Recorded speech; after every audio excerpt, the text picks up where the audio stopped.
Michael Bendis brought Marvel Comics into the 21st century. Now, he wasn't alone in that endeavour, but his writing did help to spark a resurgence in popularity for characters who have, over the last 18 years, become household names. Daredevil, the Avengers, Luke Cage. The modern popularity of those properties is thanks in no small part to the work Bendis did reinventing them in the early to mid-2000s. Now, however, my single favourite piece of Bendis' Marvel work concerns not a classic character revisited, but a new creation that helped to mark a new phase for Marvel and the mainstream comics industry. That creation was Jessica Jones, and this is Alias.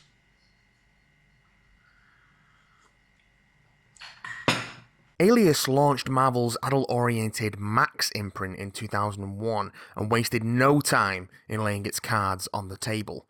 The top panel on the first page gives us one word balloon against the door of Alias investigations. Fuck. And so it goes. Alias follows former superhero and now down-on-her-luck private detective Jessica Jones. Scraping by as a private detective, Jessica takes a missing persons case which drags her back into the superhero world and draws a target on her when she stumbles on the secret relationship of America's favourite Avenger. After this eventful first case, we see Jessica search for a small-town girl who's become runaway from fear of her being a mutant, track down professional sidekick Rick Jones, or so she believes, and hired by J. Jonah Jameson to find his wayward foster daughter Mattie Franklin. As the series goes on, we also learn more of Jessica's superhero past, and she's drawn into another encounter with the person she fears most, the Purple Man. Now, even though the series was published as Alias, the trades have most recently been reprinted as Jessica Jones, Alias, both to tie in with the character's Netflix series and also to avoid confusion with the completely unrelated TV series starring Jennifer Garner that ran from 2001 to 2006. And that's the title I'm using for this video, because those are the trades that you're most likely to come across if you want to pick the series up, and you should. It's a great series. Why is it great? Well, I'm going to tell you. That's kind of the point of this video.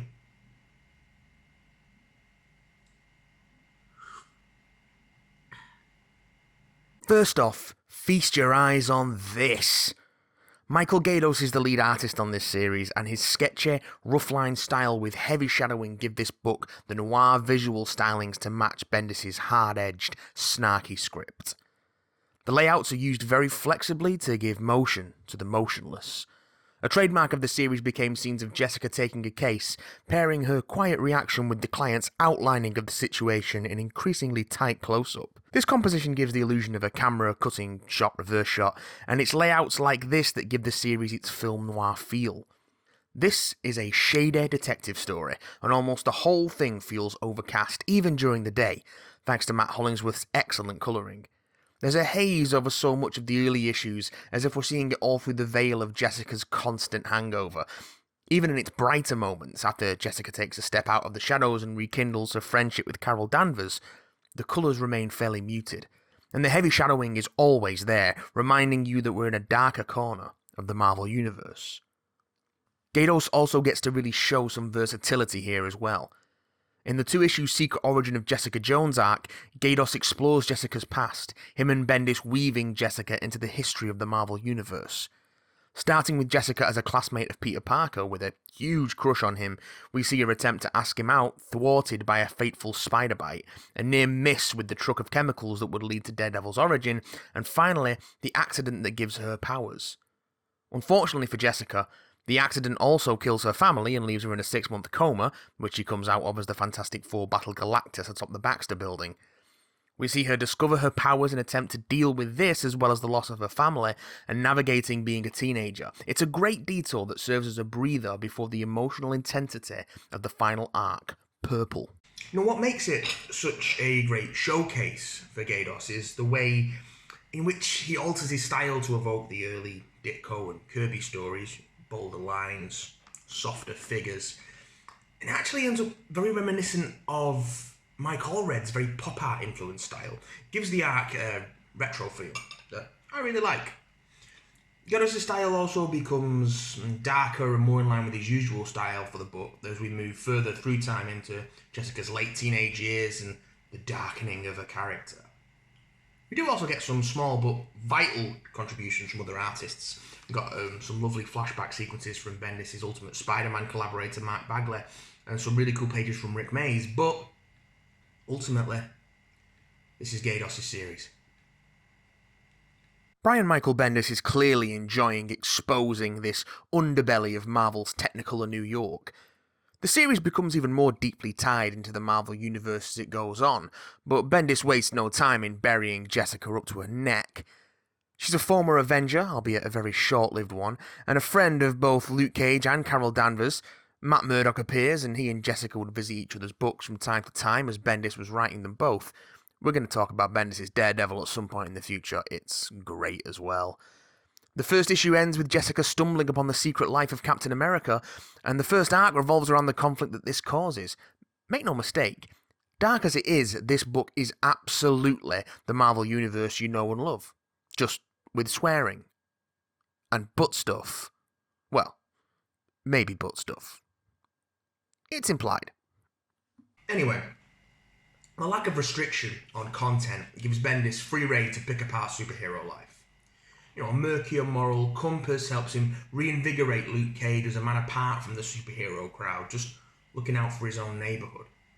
Carol Danvers, the supermodel-looking powerhouse of the Avengers, is humanised by being grounded from Avengers duty with a nasty bout of the flu.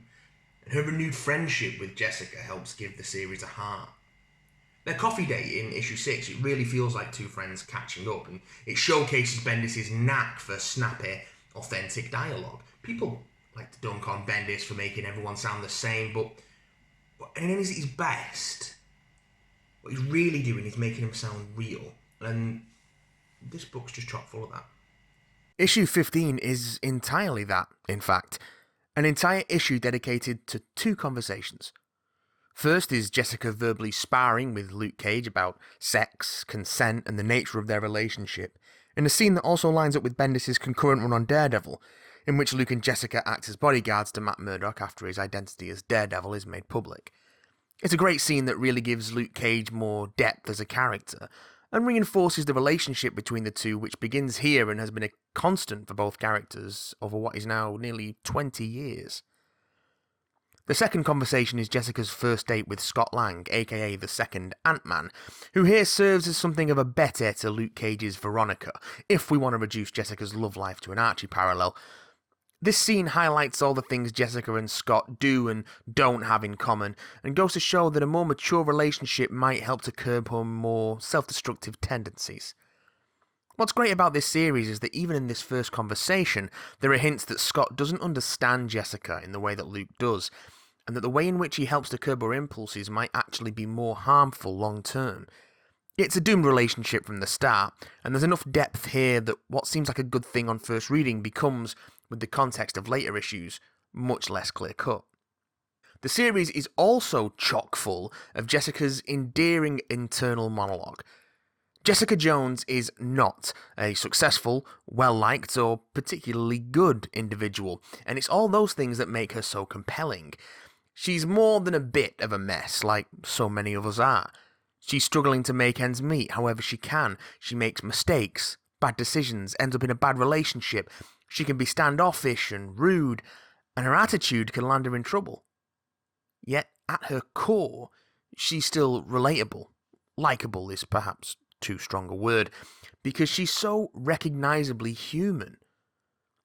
It's a 2000s update of the success of the Marvel characters of the 60s. Flawed people closer to the reality of the everyday.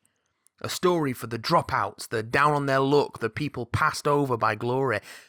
Alias makes the superhuman feel so human. And that's why it's so special. This was a book that needed to be published. It was a book so important that then Marvel president Bill Jemas ordered the Max imprint created it so it could be published, unwilling to compromise on story or content due to the ancient but still inexplicably in use Comics Code Authority. In fact, under Jemas, Marvel would abandon the obsolete code in favour of its own rating system.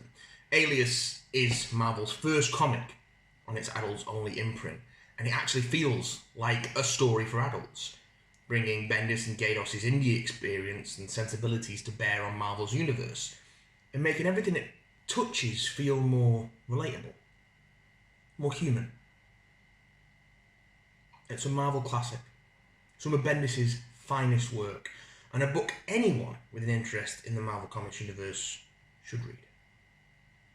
Thank you for catching another episode of Big Damn Love. Don't forget also, you can catch the Big Damn Cast every Thursday wherever you get your podcasts from, and watch us stream on twitch.tv/Big Damn Stream. Keep an eye out Big Damn Cast on Twitter for all the times for those, and if you'd like to get in touch with us, hit us up bigdamncontact@gmail.com or on that Twitter account as well. If you like what we do and you want to support us, you can do that over at patreon.com/Big Damn Cast, just like the lovely people whose names are scrolling on the screen. See you in 2 weeks for some more Big Damn Love.